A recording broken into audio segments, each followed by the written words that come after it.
নমস্কার, ঘরকন্যা নেচার ব্লগে আপনাদের স্বাগত জানাই। কেমন আছেন সবাই? আশা করি ভালোই আছেন। আজ আমি ছোট্ট একটি ব্লগ নিয়ে এসেছি।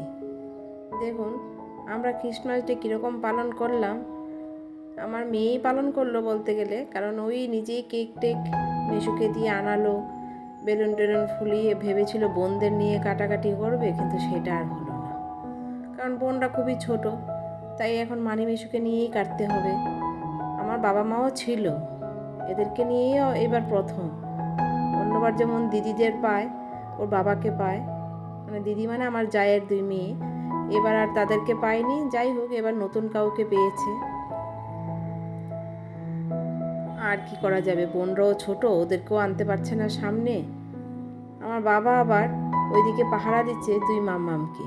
ওনারা তো এখন বাড়ির বড় সদস্য, তো ওনাদের কাছে একজনকে থাকতে হয়। বোন চলে এসে এদিকে, বাবাকে পাহারা দিতে হয়েছে। এখন আবার বাবা সামনে আসছে, এবার আবার বোন যাচ্ছে।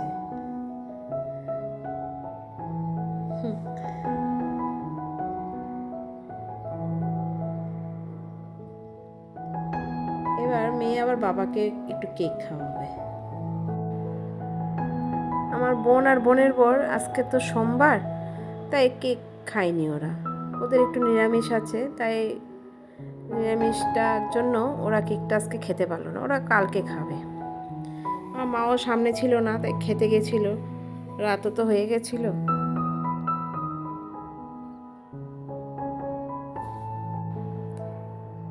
এবার ও আমাকে একটু খাইয়ে দেবে।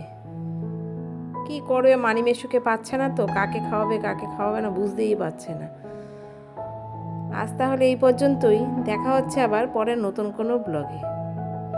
আপনারা ভালো থাকবেন, সুস্থ থাকবেন, যার যার নিজেদের শরীরের প্রতি সতর্ক নেবেন। ভিডিওটি ভালো লাগলে একটু লাইক, কমেন্ট, শেয়ার করে দেবেন।